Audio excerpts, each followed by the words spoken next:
So, good morning, everyone. I hope you all are doing well.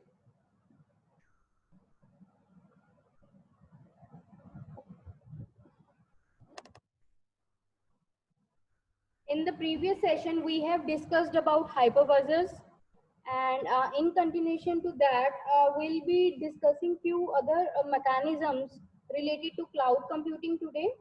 So, let's start the discussion.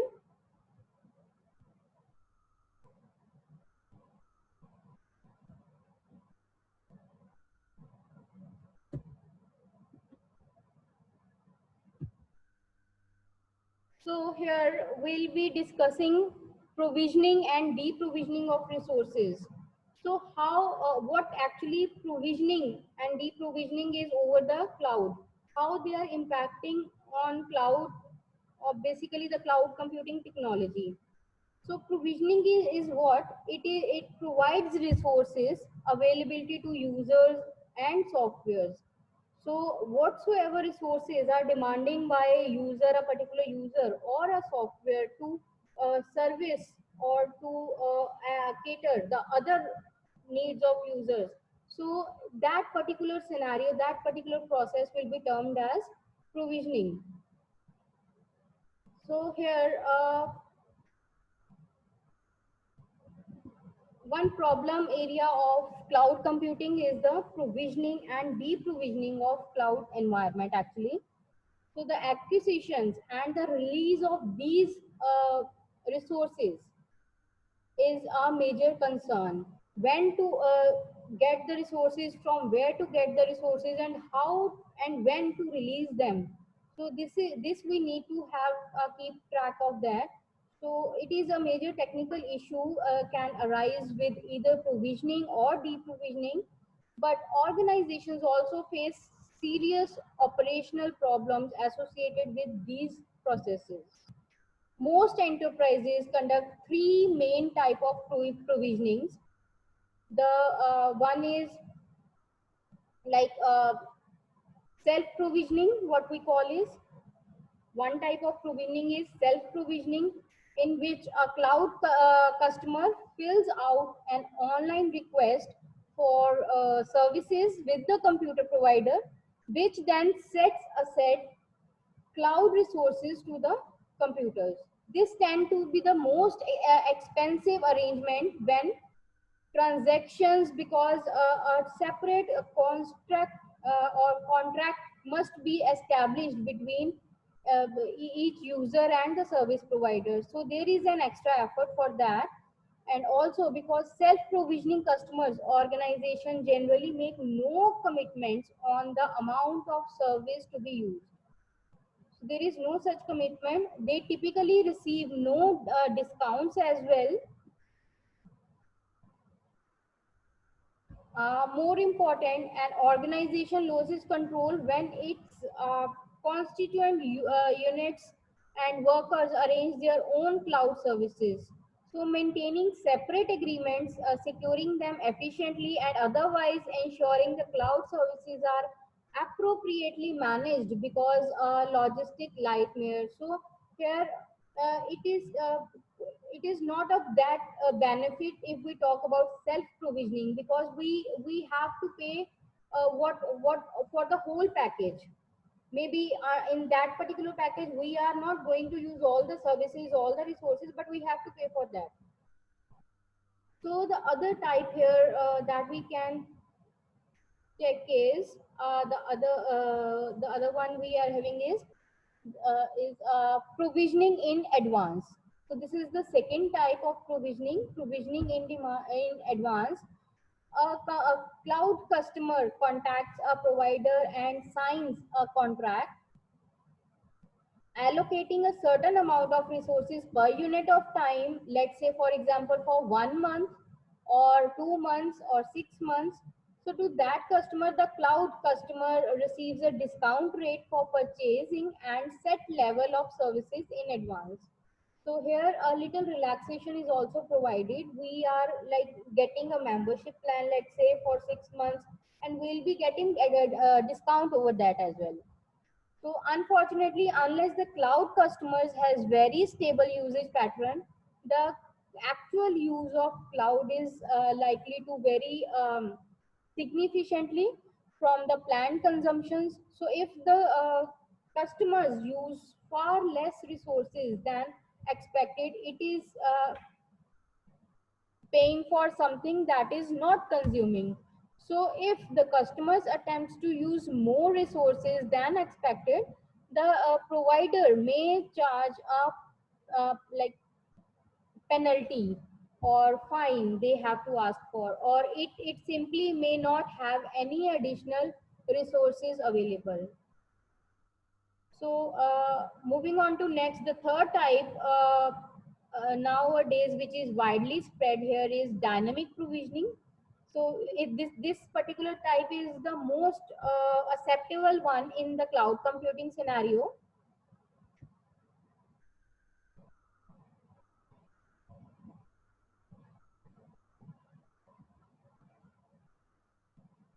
So in dynamic provisioning model, the cloud customers dynamically receive the request level of resources on as per their need, or specifically on the basis of their needs. So when the customer needs more resources, the provider deliver them, and when the customers need fewer resources, the provider takes some away. So it is not a package kind of thing or membership kind of thing, but they can ask for any resources whenever it is required. So it is more flexible type of provisioning, and customers pay for the resources that they actually consume, and they have the power to release or lower this resource threshold as often as needed. So this model is also known as auto scaling.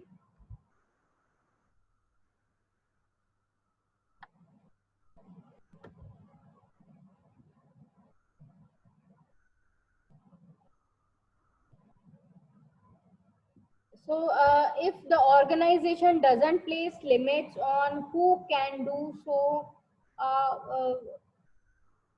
any like how many resources can be provisioned, cost can rapidly escalate, and cloud implementations can become unmanageable. So, one benefit of using cloud management tool is that they can institute a full managed system for providing resources that controls who can allocate which resource and maps each provision resource back to party. Students, I request you to please mute yourself and no interruptions in between, please. And if you want to ask anything, you may raise the hand or you can drop your query in the chat box.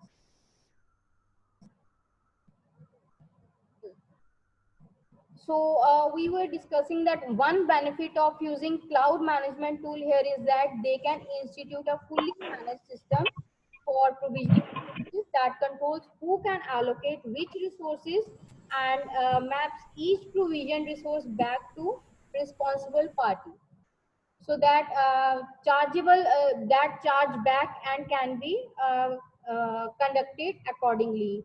So there are certain pros and cons of all the types here,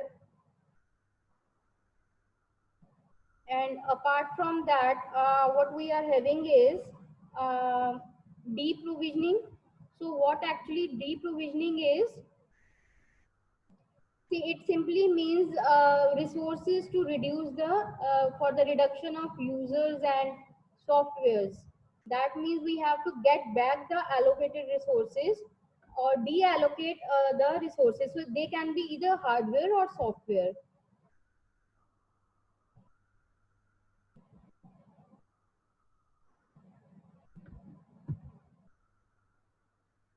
So here we have already discussed the type self-service provisioning.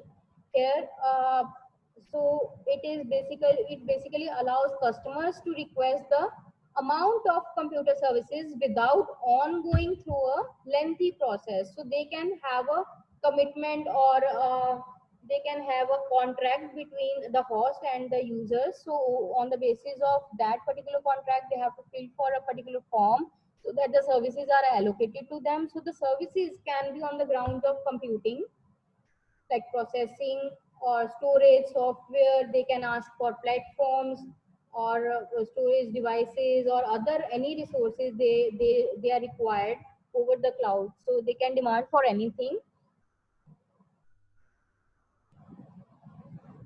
So this is all about provisioning and deprovisioning of resources over cloud computing mechanism. And next we are having is multi-tenancy.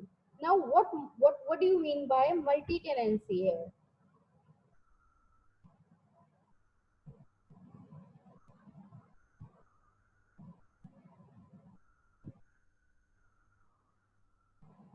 So basically, multi-tenancy is the ability to deliver an application to multiple client organizations from a single instance of software. So when building software as a service applications or platforms as a service, organizations should design applications with multi-tenancy in mind to minimize the per tenant cost of delivery. So it is more of like tenant feature. Like in tenant, what is a tenant? Means who is paying you rent for something. That is a tenant. So it is more of like tenant service. And under multi-tenancy, host have like there you can cater multiple tenants at once with the services. So the technical challenges associated with building a multi-tenant application includes access control, customizations on data, user interface or business mechanisms or logics, and isolation of data.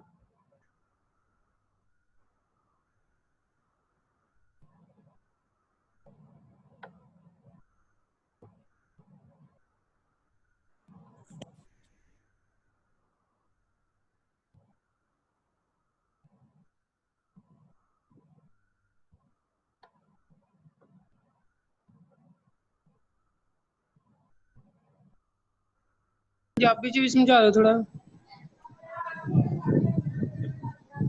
We were taking the example here. Let's take the example of banking here. Banking work. Multiple people can store their money in one bank, and their assets are completely separate, even though they are stored in the same place. So customers of the bank don't interact with each other. जैसे अभी मैंने पहले आपको example दिए tenant service की भी, renting service की. So it is more of like that. Customers एक दूसरे को, बैंक के कस्टमर्स एक दूसरे को जानते नहीं है, बट वो बैंकिंग सर्विसेज यूज कर रहे हैं, उस बैंक में उनका अकाउंट है, तो बैंक उनको केटर कर रहा है. And they don't access to other customers money and aren't even aware of each other. So similarly, in public cloud computing, customers of the cloud vendor use the same infrastructure, the same servers typically, while still keeping their data and their business logic separate and secure.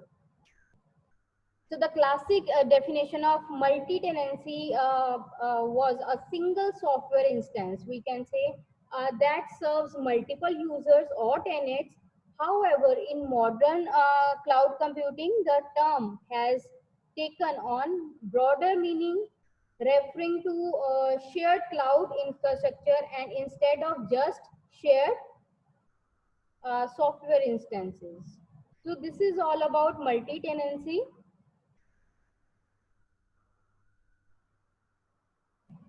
And moving on to next, with multi-tenancy, we have two types of multi-tenancy. Two types of tenancy over here. One is the single tenancy, and the other one is as fine-grained multi-tenancy. So इसका देख लेते हैं. Single tenancy में क्या होगा कि एक ही customer है, ठीक है, एक टाइम पे आप उसको एक को ही कैटर करोगे. So that is termed as simple tenancy. Simple tenancy here refers to as single tenancy, and as shown in the diagram as well, in simple tenancy architecture has 5 customer leveraging a cloud which direct each customer to their own database. सबका अपना अपना database है, एक time पे वो एक ही customer को cater करेंगे और हर कस्टमर एक टाइम पे अपना जो उसका स्पेसिफाइड डेटाबेस है उसको एक्सेस कर सकता है. But when we talk about fine-grained multi-tenancy, it somewhere refers to as multi-tenancy. Because let's see in the example here or the diagram. So we have 5 separate customers using a cloud that leverages single database partitioned into 5 instances. एक ही database है हमारे पास, उसको हमने separate कर दिया. Mean सारे के सारे यूजर्स जो हैं वो एक ही डेटाबेस को शेयर कर रहे हैं. जो सिंपल टेनेंसी की बात करें उसमें सब जितने भी कस्टमर्स हैं सबके पास अपना अपना डेटाबेस है और कोई किसी में इंटरफेयर नहीं कर रहा, सब अपना एक्सेस कर सकते हैं. बट मल्टी टेनेंसी या फाइन ग्रेन में सबके पास अपना डेटाबेस डेटा स्लॉट है, डेटाबेस एक ही है बट वो उस डेटा स्टोरेज को शेयर कर रहे हैं. ठीक है, जैसे घर एक ही है, शेयर कर रहे हैं, सबको अपना अपना कमरा अलॉट कर दिया गया है. बट अगर हम सिंपल टेनेंसी की बात करें उसमें लेट से आपके पास अपना अपना इंडिविजुअल घर ही है, घर ही इंडिविजुअल है आपके पास, कभी भी आप उसको एक्सेस कर सकते हो. तो this way how they both types are so different from each other.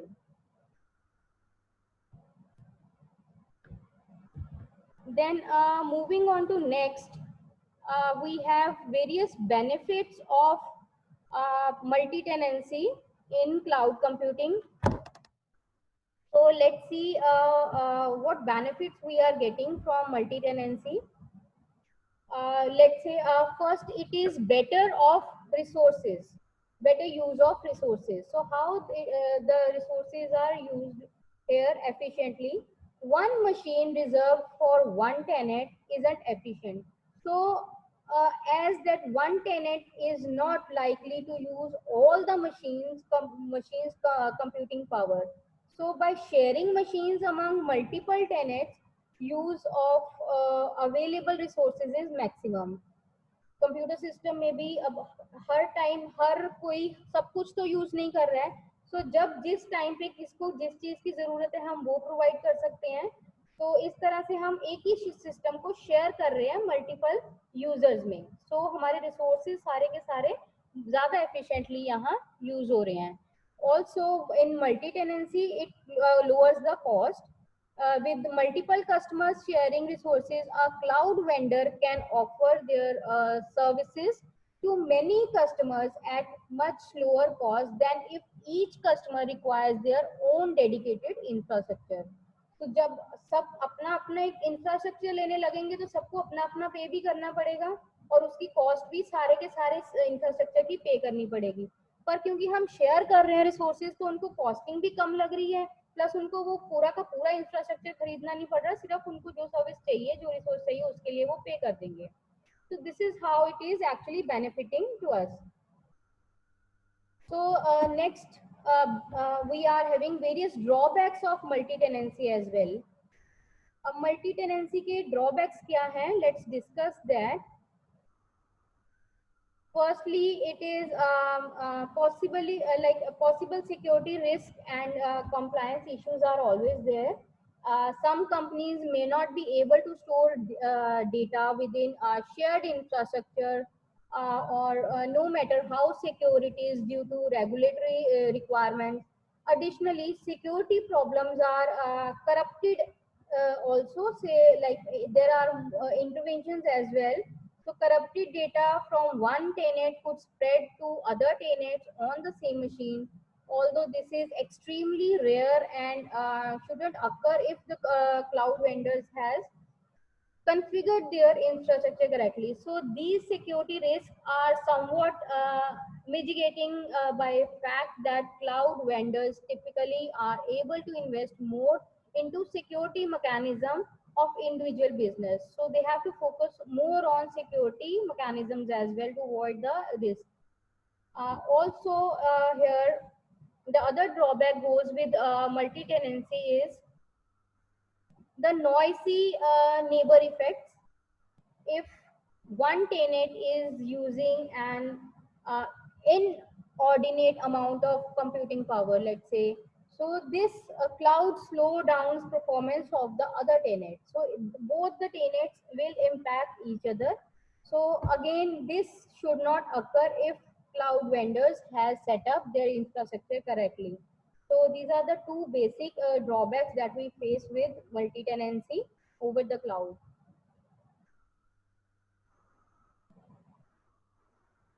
So moving on to next,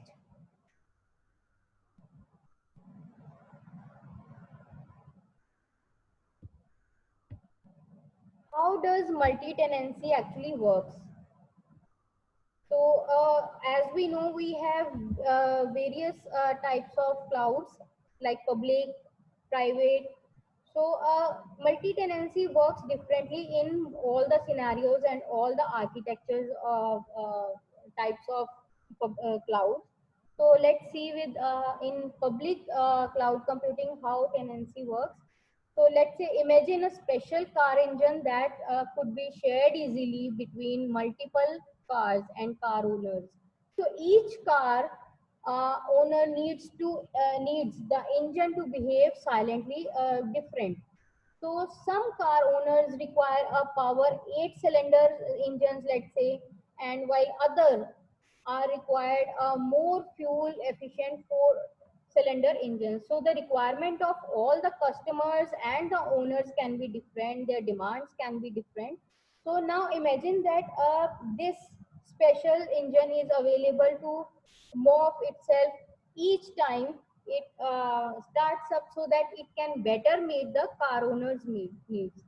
So if it can be possible here, so this is similar to the way many public cloud providers implement multi-tenancy.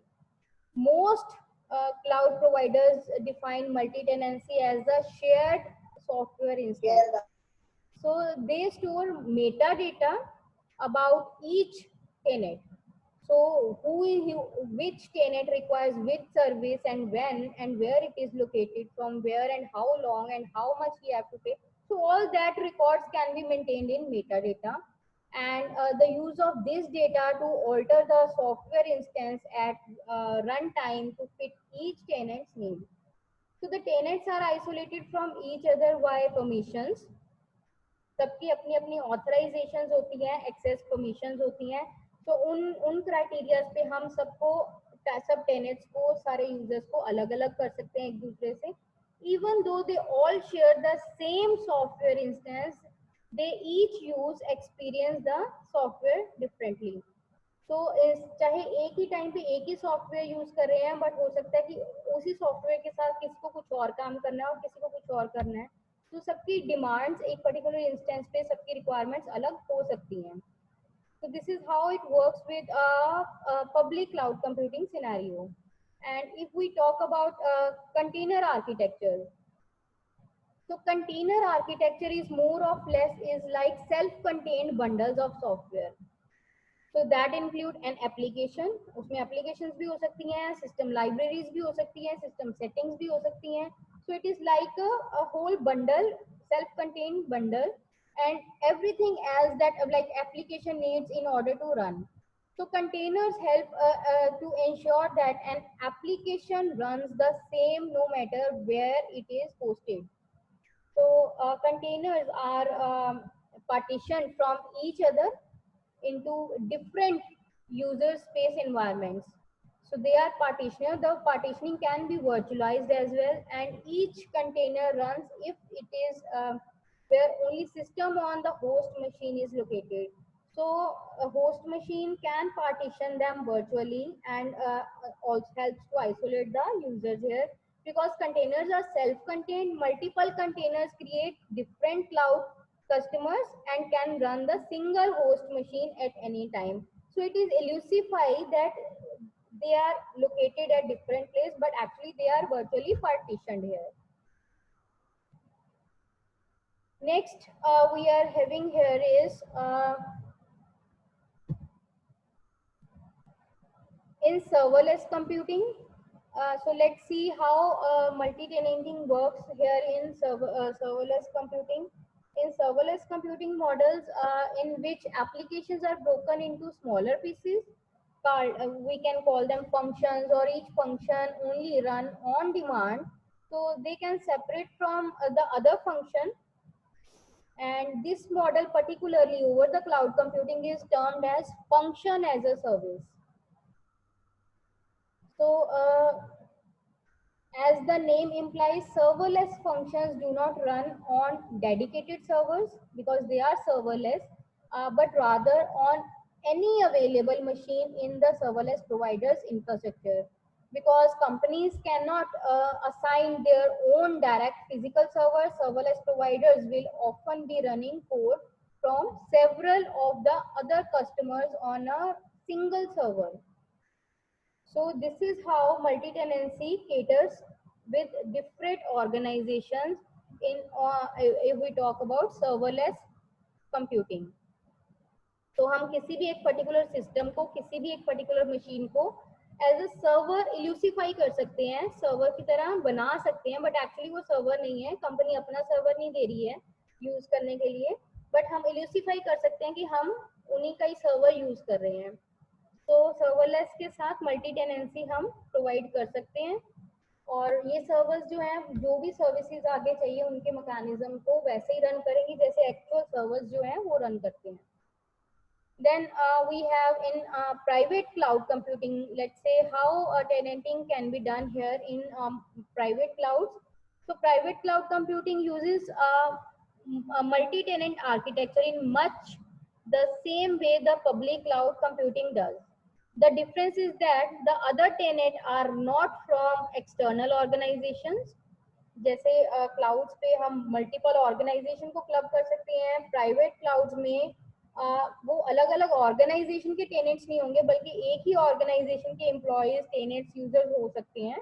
So in public cloud computing, company like, let's say, company A shares infrastructure with company B. So in private cloud computing, different teams within company A share infrastructure with each other.